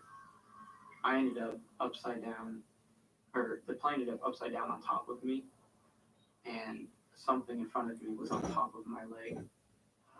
I looked out to the sides, and I could see like the wings were, or I don't know if there's a wing, but I saw something was just bent, and I looked behind me, and I could see the tail was just twisted. My mind was swimming. It was very surreal, you know, because what has happened? You know, why am I here? Why am I on the ground amidst all this twisted metal?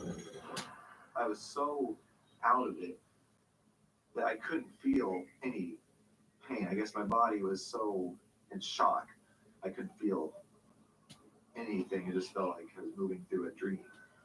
So I crawled out onto the ground next to Ryan, because Ryan was out there, he was lying on the ground. And I remember John saying he called for help to get whatever was hitting his legs and off of him. I reached down, and I could, on my right leg, which I couldn't move, I reached down and I felt around to try and see what may have been pinning it. And my hand came up wet. And that's, you know, I just thought, oh gosh. It just so many thoughts coming around. It's like, I might not even be able to walk again. My leg might not even be there anymore. I don't know.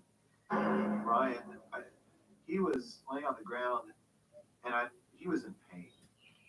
I think he might have passed out or been going out of consciousness. I think that's when I was most concerned about, you know, where's Mark? Has anybody seen Mark? And nobody knew. Nobody knew where he was. He wasn't responding. The whole duration, I never heard anything from Mark. First instinct was to call 911. Sheriff's office.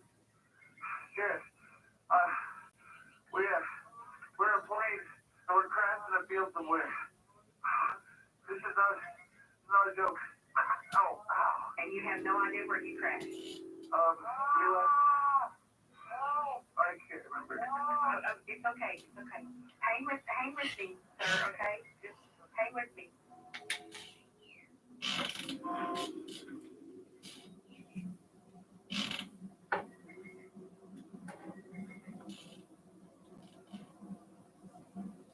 I couldn't believe how much it was snowing.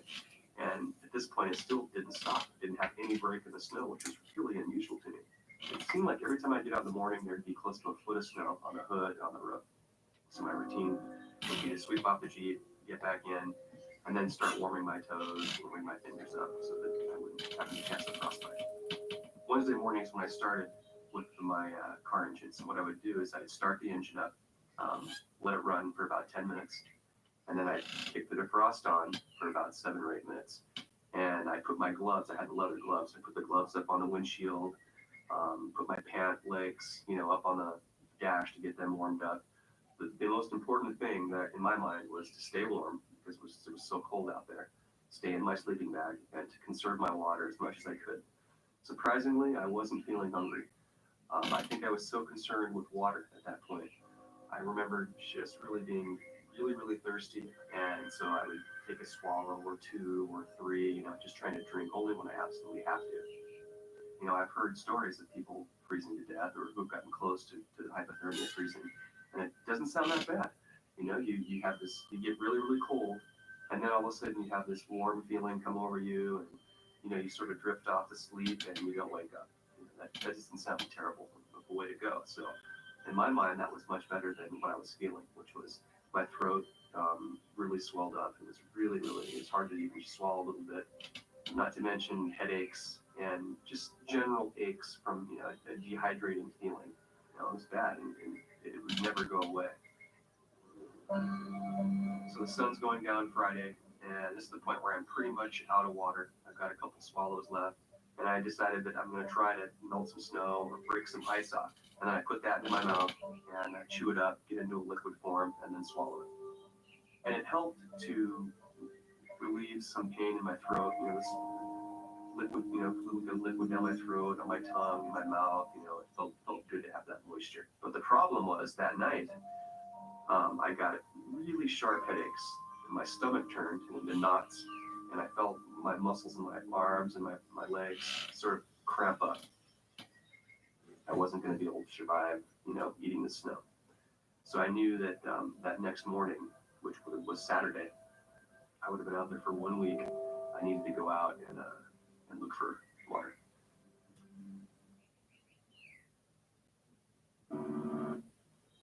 I love this car. And it says here on Auto Trader that you offer home test rides? Yep, wouldn't be a problem at all. That's great.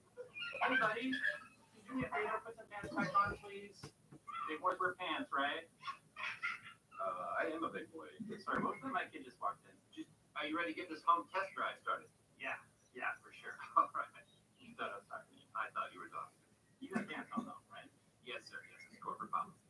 Find dealers offering home services on Auto Trader. When searching for your dream home, do it with a streamlined pre-approval on Credible.com. Visit Credible.com to check rates or get your pre-approval today. Being a good father is important to me. So being diagnosed with advanced non-small cell lung cancer made me think of all the things that I wanted to teach my kids. My doctor said I could start on Keytruda, so I did. With each scan, he just got better. In a clinical study, Keytruda offered patients a longer life than chemotherapy, and it could be your first treatment for non-small cell lung cancer that has spread. Keytruda can be used for adults who test positive for PD-L1 and whose tumors do not have an abnormal EGFR or ALK gene. Keytruda is not chemotherapy. It's the immunotherapy used to treat more patients with advanced lung cancer than any other. Keytruda helps your immune system fight cancer, but can also cause your immune system to attack healthy parts of your body.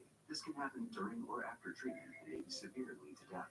See your doctor right away if you have cough, shortness of breath, chest pain, diarrhea, severe stomach pain or tenderness, severe nausea or vomiting, headache, light sensitivity, eye problems, irregular heartbeat, extreme tiredness, constipation, dizziness or fainting, changes in appetite, thirst or urine, confusion or memory problems, muscle pain or weakness, fever, rash, itching or flushing.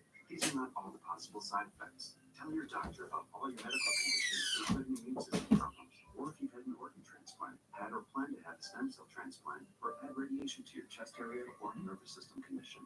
Before I think of the stuff I might miss, but now with Keytruda, we have hope. Living longer is possible. It's true. Keytruda from Merck. Ask your doctor about Keytruda.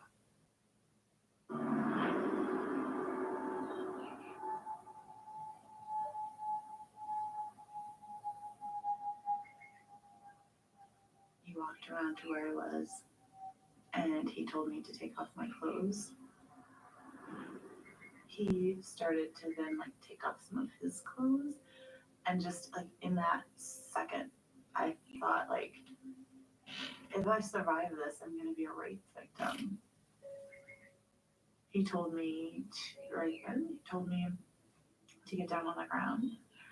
And as I was doing that, I was still just like trying to keep my head together so that I could think. I felt like my only chance for survival was like to keep my head together. So I got down on the ground and he raped me. And even during the rape, I just, as much as was possible, tried to mentally disconnect to like be someplace else. Like even like as he was on top of me, I was thinking like, I know I have like at least several seconds more to live. I mean, just who knows what you'd be thinking about, you know, in that kind of situation. But that's what I was thinking. Like, I just want to survive. I just want to survive.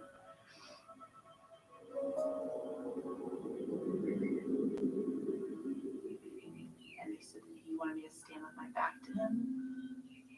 I knew what he was gonna do. I knew what was coming.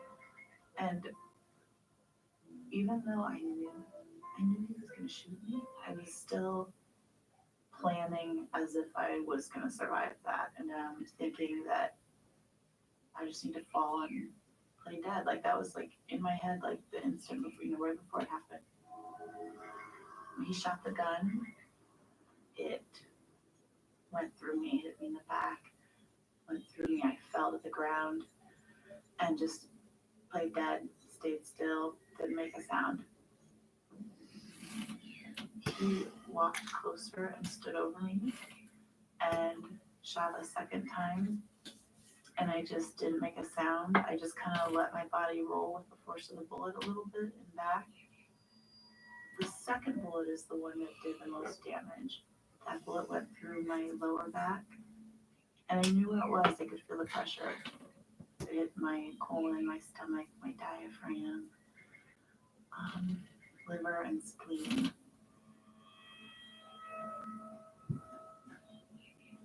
But thank God it missed my spine and nothing hit my heart. I just stayed still and I didn't make a sound. I just wanted him to leave me there. I just wanted to be not under his control anymore. So I heard him start to walk away, but still I was like facing away from him. And then I think that it was like just to make sure. He turned and shot me one more time. And then he got in the car and drove away.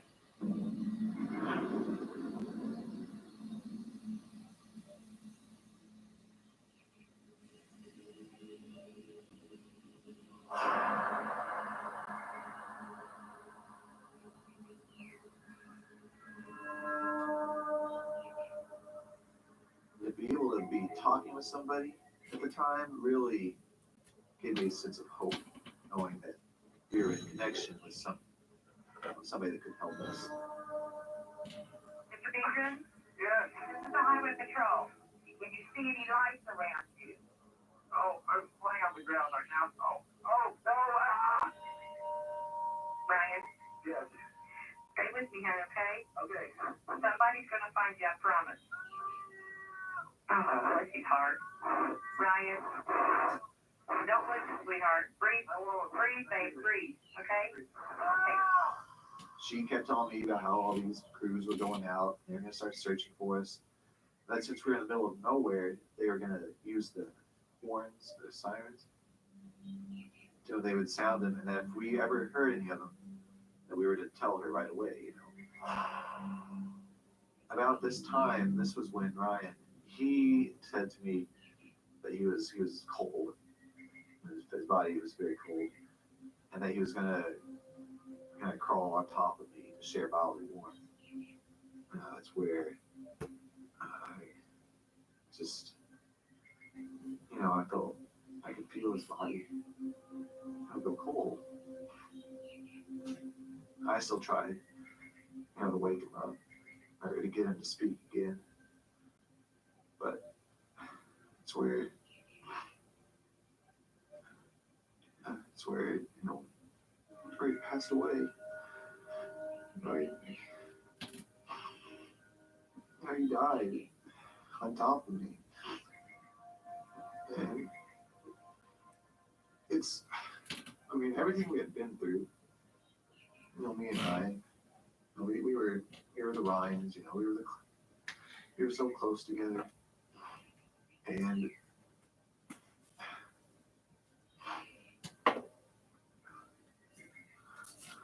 it was almost, it just seemed so appropriate that, we'd be together till the very end like that.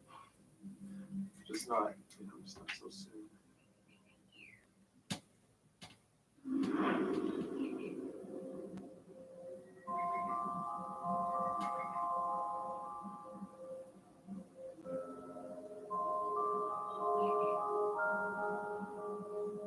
I knew that at that point I had to either be rescued or find water, or I had, several hours left.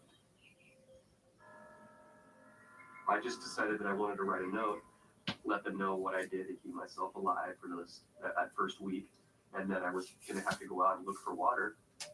But I considered writing it a few days before, and that maybe it would be, the right thing to do to leave a goodbye note. But I didn't want to because I felt like that might be giving up hope for myself. So I put it off as long as I could. So I got out of the Jeep, and at this point the snow was pretty high, it was about 5 feet. Crawled up onto the bank, and I got onto my hands and knees because I wanted to disperse my weight. I didn't want to sink deep down into the snow. And I started crawling to my hands and knees toward the side of the mountain. I got to the side of the mountain, and I looked to my left, and there's just a blanket of snow to the left. Looked to my right, and same thing, a blanket of snow, but from where the mountain meets the road, I saw what looked like a hole or something. And as I get closer, I think I'm hearing a little trickle of water. And when I look down, and sure enough, there's a little puddle of water at the base of this mountain. I mean, I was just shaking. I was nervous that I was going to, freak out so much I wouldn't be able to get the water. So I just tried to keep myself calm. It took me about, 5 or 10 minutes to get the jug completely filled up with water. Got the lid back on, and at that point I knew I just could make it back to the Jeep. I've got a lot of more days in me with this water. Still wasn't feeling too much pain from hunger, so I wasn't too worried about the food. And now that I had the water, I could actually start eating the rice cakes and the banana chips. I would have, I eat one of the rice cakes and some of the banana chips. That would be a meal. And thinking, if I have to be out here another week or whatnot, try to conserve as much as I could and just eat enough to make me feel comfortable. It was midnight, 1 o'clock, something like that. And I remember sort of waking up, and I must have drifted off to sleep a little bit. I remember feeling really good and comfortable, and I felt kind of warm, and I felt pretty good. And a red flag went up. I said, why am I feeling like this? I should be a lot more cold and uncomfortable. And, so I just sat up instinctively. And so I reached over, and I couldn't get the door open. And I thought, oh no, it snowed so much, and it's been so long that this door is sealed shut, and I'm sealed in here now. I realized that my oxygen had gone away, because the seals were all encased in snow. And so I tried for a little bit longer, and I finally was able to hit my shoulder and get the door open. From that point, I had to keep opening the door and clearing the snow away every couple of hours, otherwise it would seal me closed. I was feeling angry at the storm. I remember, shouting out to the sky many times to just give me a chance by, cutting the storm, make it a normal storm, give me a chance. I just wanted a fighting chance.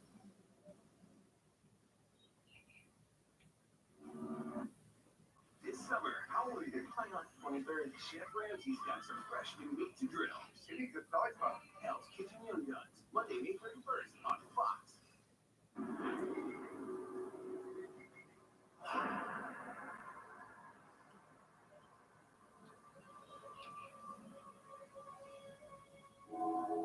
And then he got in the car and drove away, believing that I was dead. I know he thought I was dead.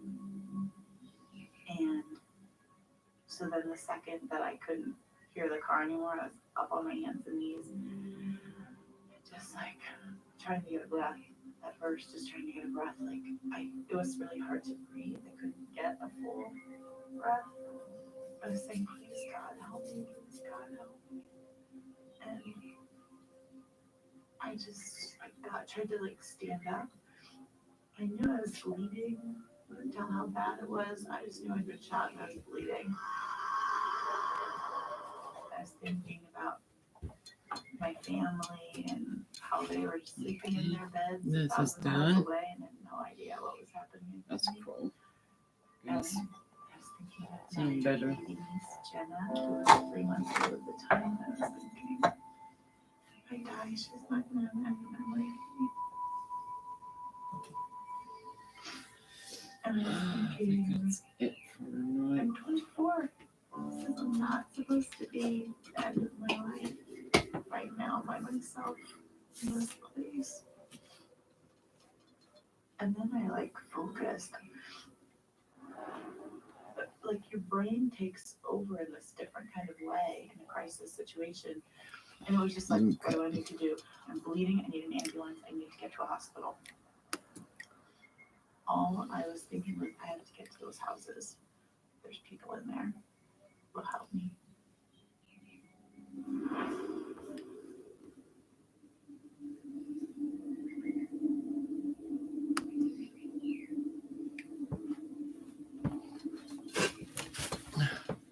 Now it's just me and John out there. We're at least the ones that could help, with the rescue. Brian? Yeah? Can John see anything? I can see anything. No, I can't see anything. Any lights or anything? It took a while for us to finally collaborate. The whole time, my mindset was, if I could just get my leg free, somehow that's going to